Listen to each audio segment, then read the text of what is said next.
నేనే హేమంత్ త్రోకింగ్. నేను ప్రపంచపు మిక్కిలి ప్రమాదకమైన మృతదేశాల్లో ఒక్కరోజు కూడా జీవించలేని ఇలాంటి ప్రదేశాల్లో వారం రోజుల పాటు సవాళ్ళను ఎదుర్కొని మనుగడ ఎలా సాగించాలో నేను మీకు ఇప్పుడు చూపించబోతున్నాను. కొద్దిపాటి విజ్ఞానం, సంచుల కొద్ది ఆసక్తి, వివేకంతో కూడిన చర్యలు మీతో ఉంటే మీరు క్షేమంగా బ్రతికి బయటపడచ్చు. హే, ఇక్కడ చూసారా? దీన్నే డొమాటిక్ ట్రీ అంటారు. దీనికి ఉన్న కాయలు మనకు మంచి శక్తిని, బలాన్ని ఇస్తాయి. నాకు కావాల్సిన సేకరించి దారిలో నేను చిరుతిండ్లుగా ఉపయోగించుకుంటాను. సరిపోతాయి, ఈ మాత్రం సరిపోతాయి. పదండి వెళ్దాం.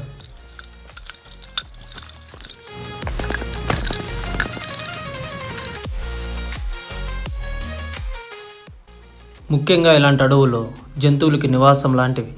ఇలాంటి అడవులు నిటారమైన కొండలకు, దట్టమైన చెట్లకు నిలయం.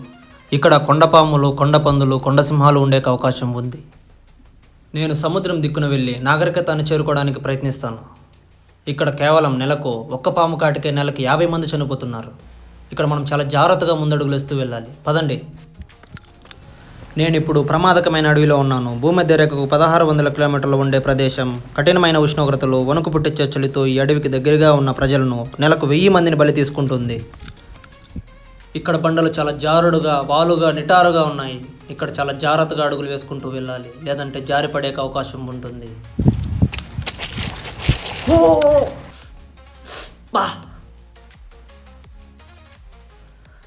ఇలాంటి సమయంలో మనం కొంచెం జాగ్రత్త పడడం ఎంతో మంచిది, లేదంటే ఇలాంటి ప్రమాదాలు మరెన్నో ఎదుర్కోవాల్సి వస్తుంది. మన టైం బాగున్నట్టుంది, లేదంటే ఒక్కసారి పడితే కిందకు దొర్లుకుంటూ వెళ్ళిపోవడమే, ఏం ములాస్ ఉండదు. మీరు వెంటనే ఏదన్నా మీ దగ్గర ఖర్చీపు కానీ లేదా క్లాత్ కానీ ఉంటే దాంతో కట్టివేయడం ఎంతో మంచిది, లేదంటే మీలో శక్తి తగ్గిపోయి నీరసించిపోయే ప్రమాదం ఉంటుంది. దాంతో మీరు ప్రయాణాన్ని కొనసాగించలేని పరిస్థితి ఎదురవుతుంది.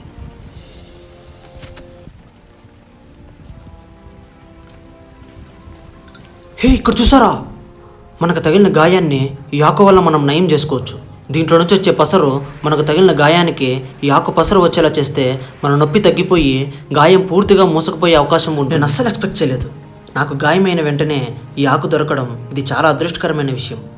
ఈ పసరుని ఇలా పిండి మన గాయం మీద పడేటట్టు చేస్తే పూర్తిగా తగ్గిపోతుంది.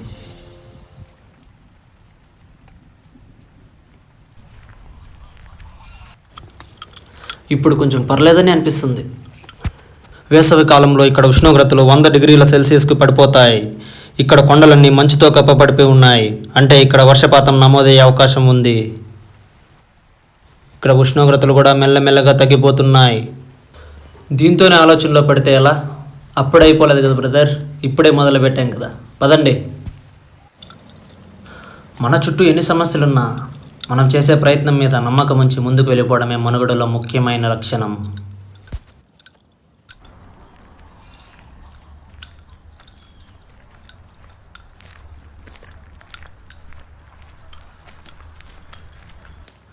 గాలి ఇటువైపే వీస్తుంది కాబట్టి మన ప్రయాణం ఈ చోటు గుండానే.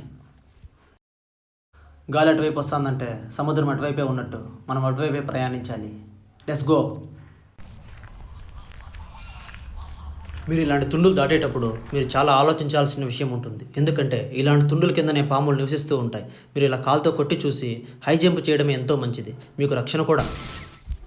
ఇలానే ఒకసారి 2 స్నేహితులు అడవిలో ప్రయాణించేటప్పుడు వాళ్ళ అజాగ్రత్త పడడం వల్ల వాళ్ళ కాళ్ళ మధ్యలో నుంచి ఒక పాము వెళ్తూ ఒక అతను కాటేసింది. దాంతో అతను అక్కడికక్కడే చనిపోయాడు. అతను ఫ్రెండ్ ఉండబట్టి అతన్ని ఇంటికి చేర్చాడు, లేకపోతే అతను ఈ అడవిలో జంతువులకి ఆహారంగా మిగిలిపోయేవాడు. అతని ఫ్రెండ్ అతని కుటుంబానికి చివరి చూపు దక్కేలా చేశాడు. అది మంచి పరిణామం.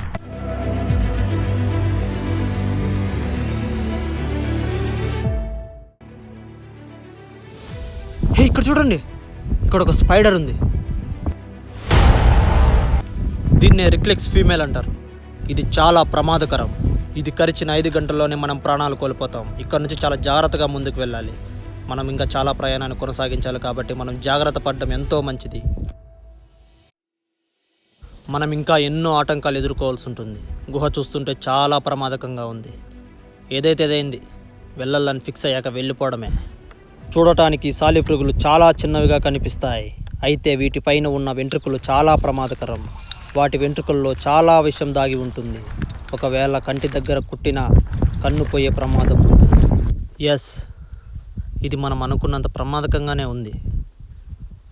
పదం, ముందుకు వెళ్దాం. దూరం నుంచి వెలుతురు కనపడుతుందంటే ఈ గుహలో మనం ఎక్కువసేపు ప్రయాణం చేయాల్సిన అవసరం ఉండకపోవచ్చు. వెళ్దాం పదండి. ఈ రాళ్ళు చూస్తుంటే కొన్ని సంవత్సరాల క్రితమే ఈ రాళ్ళు కట్టినట్టున్నారు. కమాన్, మరేం పర్లేదు, అంతా బాగానే ఉంది, మనం వెళ్దాం.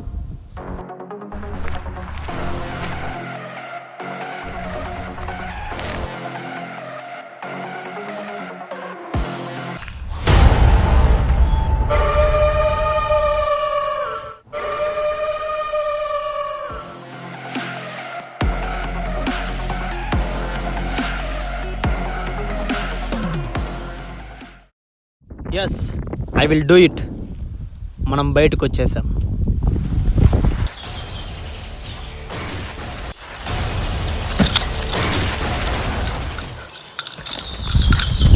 దట్టమైన చెట్లు కమ్ముకున్నవి చాలా భయంకరంగా మనకు కనిపిస్తుంది.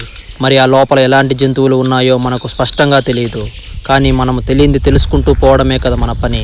ఇక్కడ తొందరగా చీకటైపోతుంది. నేను ఎక్కడో చోట తొందరగా ఆశ్రయం ఎన్నుకోవాలి.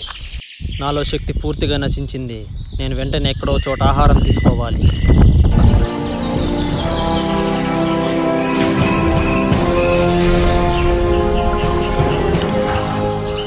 హే, అదిగో చూడండి. నేను చాలా దూరం ప్రయాణించాక నాకు చెరువు కనిపించింది. ఇలాంటి ప్రమాదకమైన అడవిలో చెరువులు నదులు కనపడితే బ్రతికి బయటపడినట్టే. ఇది చాలా అదృష్టకరమైన విషయం.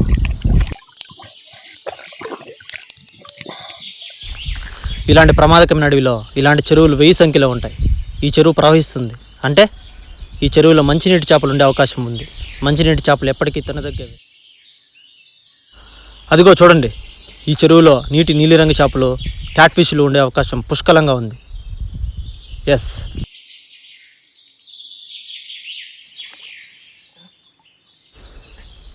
హే, ఏదో కరిచింది. మనకు ప్రమాదం ఉందని తెలిసి కూడా మళ్ళీ అదే పొరపాటు చేయడం, దానంత మూర్ఖత్వం ఇంకోటి ఉండదు. ఇలాంటి సమయంలోనే మరింత తెలివిగా ఆలోచించి ముందుకు వెళ్ళాలి. నా పని ముందుంది ముసళ్ళ పండగ అన్నట్టు తయారైంది. ముసళ్ళ పండగ ఎట్లయినా కానీ ఈ చెరువులో ముసల లేకపోతే అంతే చాలు.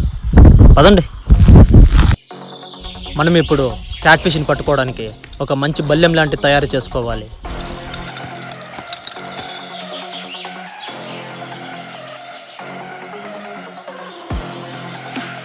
ఎస్, ఇది సరిపోతుంది. ఇప్పుడు నాకు తీగలు కావాలి. వీటిని కట్టడానికి ఒక తీగలు లాంటివి తీసుకోవాలి.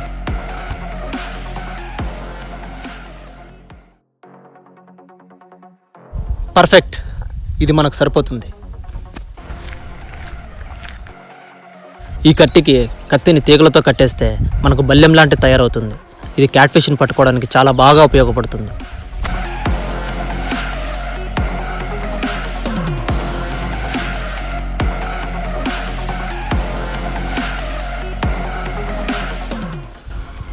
కమాన్, లెట్స్ గో.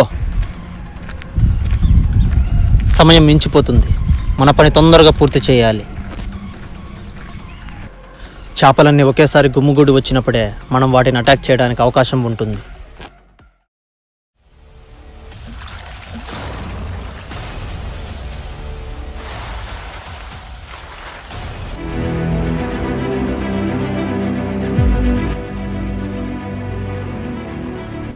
చేపలను వేటాడాలంటే మీకు చాలా ఓపిక ఉండాలి. ఇలా బల్లెంతో ఒకేసారిగా జంప్ చేసి మరీ అటాక్ చేయాలి. ఎస్, మనకు దొరికింది. ఇది క్యాట్ ఫిష్.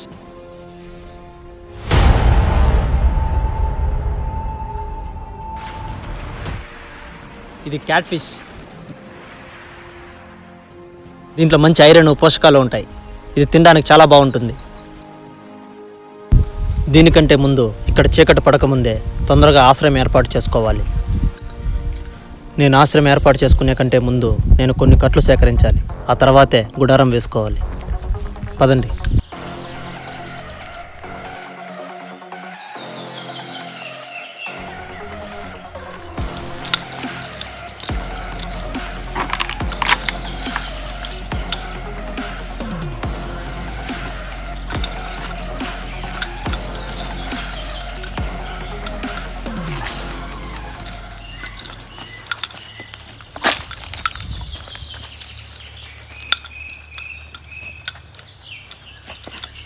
మనకి మాత్రం కట్లు సరిపోతాయి.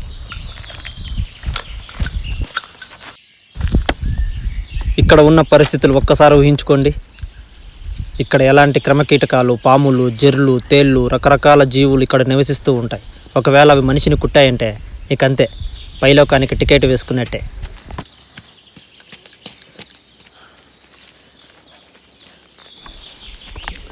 ఇవి చూడటానికి చాలా చిన్నవిగా కనిపిస్తాయి, కానీ వీటి లోపల అత్యంత విషం దాగి ఉంటుంది. చీమలే కాదు, ఈ అడవిలో సాలిపురుగులు కూడా చాలా ప్రమాదకరం, చాలా విషపూర్వకంగా ఉంటాయి. ముఖ్యంగా ఇలాంటి అడవుల్లో రాత్రివేళ ఉండడానికి నివాసం ఏర్పరచుకోవడం చాలా ముఖ్యమైన అంశం.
ఇప్పుడు నేను పడుకోవడానికి కొన్ని చెట్లను తీసుకొచ్చి కింద వేసుకుంటాను.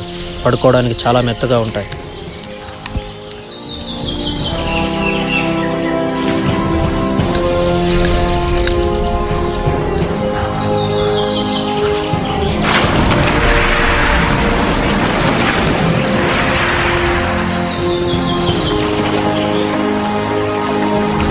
ఓకే, ఇప్పుడు పర్ఫెక్ట్గా సెట్ అయిపోయింది.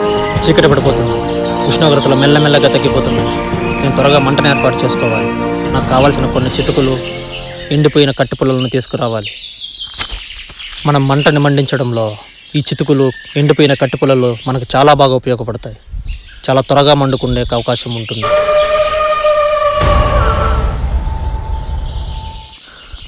ఇలా మంటని రాపిడి చేయడంలో మీకు చాలా సమయం పడుతుంది, కానీ ఫలితం అనేది ఖచ్చితంగా వస్తుంది. మీరు ఒకవేళ మధ్యలో ఆపేస్తే మళ్ళీ మొదటి నుంచి మొదలు పెట్టడమే. ఇలా చేయడం వల్ల మీ భుజాలకు వైపు లాగేస్తూ ఉంటాయి, కానీ మీరు ప్రయత్నాన్ని కొనసాగించాలి. ఇక్కడ మంట రావడమేమో కానీ నా భుజాల్లో మంట లాగేస్తుంది. ఎస్, కమాన్, మంట రాచుకుంది. ఎస్,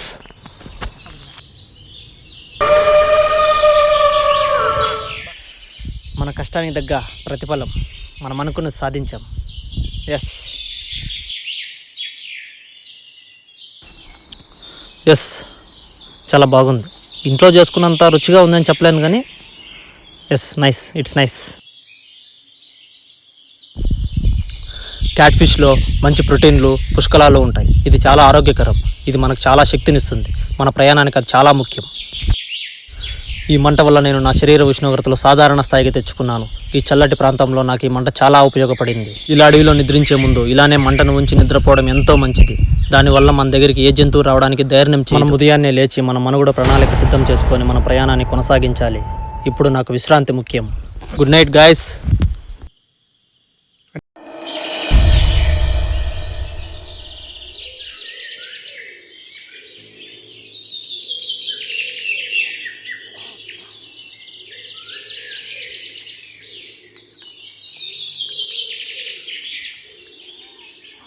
అడవుల్లో ప్రయాణించేటప్పుడు మనం ఏదో ఒక విద్య నేర్చుకొని ఉంచుకోవడం చాలా మంచిది. దారిలో ఎలాంటి ఆటంకాలు ఎదురవుతాయో ఎవరూ ఊహించలేరు.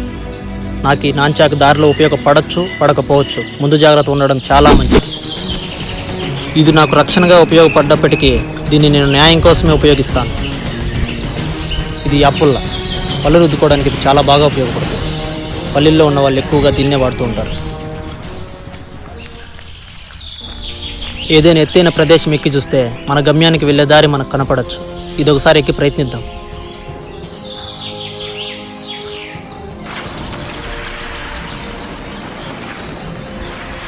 ఇలాంటి కొండలు బండలు ఎక్కేటప్పుడు మనం ఎక్కడ చేయి పెట్టి గ్రిప్ పట్టుకుంటున్నామో చూసుకోవాలి. ఒక్కోసారి చేతులతో పాటు రాళ్ళు కూడా ఊడొచ్చే ప్రమాదం ఉంటుంది.